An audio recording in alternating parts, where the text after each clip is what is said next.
Hello guys, welcome to my channel quick med learn. And आज का हमारा topic है aphorism number 3 which is also known as knowledge of physician.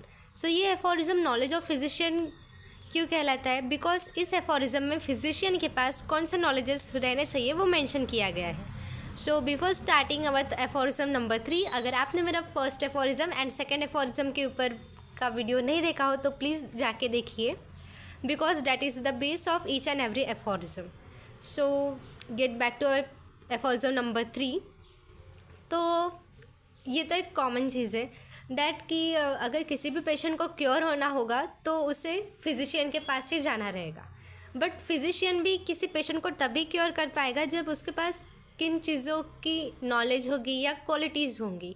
So that qualities and knowledge जो physician के पास present रहना चाहिए वो इस एफोरिज्म में मेंशन किया है। Aphorism number 3, if the physician clearly perceives what is to be cured in diseases, that is to say in every individual case of disease.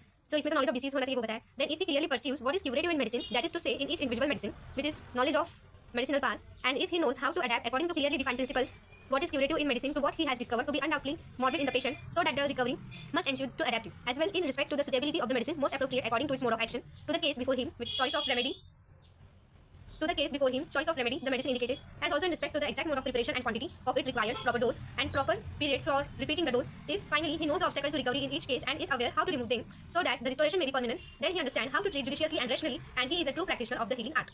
So this is all about aphorism number 3. So अब हम इसे detail में देखेंगे कि actual में aphorism number 3 में किन किन चीज़ों का नॉलेज फिजिशियन के पास रहना चाहिए। There are 8 knowledges which physician should have. So first we will see knowledge of disease. So physician के पास नॉलेज ऑफ डिसीज़ रहना चाहिए। He should know the symptom of the disease, क्योंकि अब जब उसे सिम्टम ऑफ डिसीज़ पता रहेगा तो वो it will helpful in the diagnosis, right. और ये पता रहेगा then after he will have an idea that what is need to be cure. Physician must be able to find out symptoms of the patient. He should know what is need to be cured. Then Dr. Hahnemann used word perceive, means not only seeing with the eyes but understanding the patient. तो aphorism number 3 में perceive ये word use किया है, ठीक है। So what does it mean? It mean कि हमें बस पेशेंट को लुकअप नहीं करना, लाइक ऊपर ऊपर से ही नहीं देखना है, बस हमें पेशेंट को अंडरस्टैंड भी करना है। As according to homeopathy it is the internal man जो पहले सीख पड़ता है, राइट। तो हमें ये देखना पड़ेगा। Then must have knowledge of disease and its symptom. Knowledge of disease, so knowledge of disease को हम 2 पार्ट्स में भी स्टडी कर सकते हैं। Like he should have the knowledge of disease in general. If the physician have the knowledge of disease in general तो वो उसको कॉमन सिम्टम पता चलेंगे डिसीज़ के क्या है, जो which will be helpful in diagnosis of the disease. Then the second one is knowledge of disease in particular, that is individualization. Like disease के बारे में तो common symptoms तो पता चल गए, but कुछ ना कुछ ऐसे strange, rare and peculiar symptoms तो होंगे, तो which will helpful in individualization. और individualization अगर कर लिया तो it will helpful in selection of the medicine. So this is our knowledge of disease. Then knowledge of medicine. अभी डिसीज़ कैसे होगा ये तो पता चल गया, बट मेडिसिन के बारे में भी पता चलना चाहिए, like how it is going to act in certain disease. तो physician must know medicinal properties of the substances. Its curative property और power should be known. In homeopathy it is acquired by drug proving, which is given in from aphorism number 105 to 145 on healthy individual and to some extent on sick person with some care and restriction. Knowledge of medicine, तो knowledge of medicine जो है physician should know medicinal properties of the substance, right. Medicinal properties and curative power of the medicine he should know, ठीक है। Physician को ये पता रहना चाहिए। और होम्योपैथी में हम क्या करते हैं, हम ड्रग प्रूविंग के through we get to know the curative power of the that medicine. Drug proving हम किसके ऊपर करते हैं, हेल्दी इंडिविजुअल के ऊपर और some extent on sick person with some care and restriction. So हम जो है in homeopathy physician acquired the knowledge of medicine through the drug proving.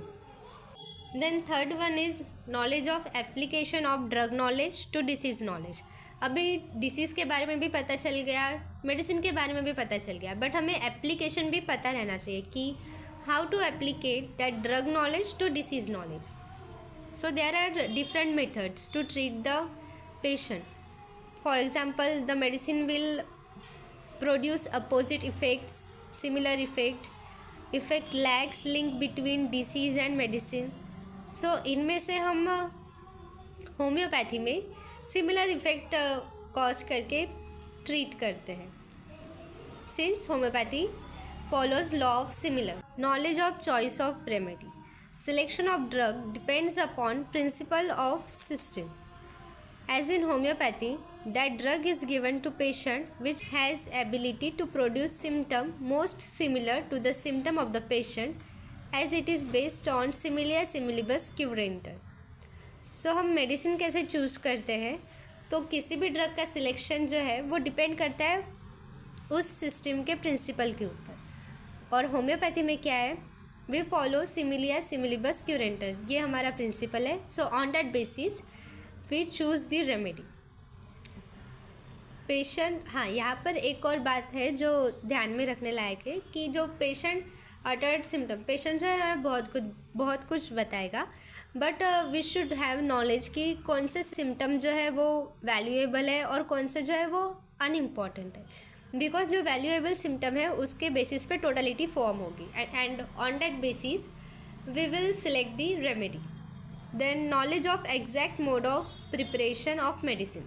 So physician को पता रहना चाहिए कि exact mode of preparation of medicine, how that medicine is prepared. जब उसे ये पता रहेगा तब he will be able to prepare it.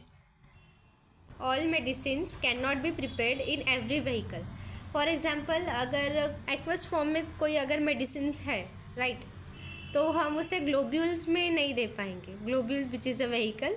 सो यहाँ पर यही पॉइंट है बताया. Then knowledge of proper dose required. अभी मेडिसिन तो हमने सिलेक्ट कर ली है, बट अगर उसे प्रॉपर डोज में नहीं देंगे तो वो क्योर नहीं होगा. तो dose is what? Dose means amount of medicine. In homeopathy, quality matters not quantity. So homeopathy में हम जो है पोटेंसी बेस्ड मेडिसिन देते हैं, क्वांटिटी को हम इम्पोर्टेंस नहीं देते.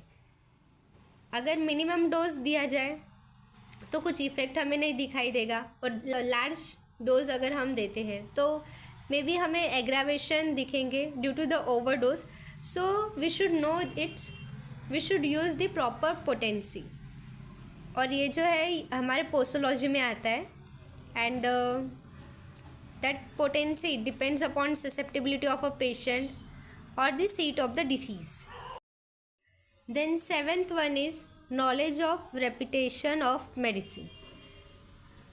अभी मेडिसिन तो डिसाइड हो चुकी है, उसकी पोटेंसी भी पता चल गई है, बट हमें कौन से मीन्स कितने इंटरवल में हमें वो मेडिसिन रिपीट करनी है वो भी हमें पता रहना चाहिए.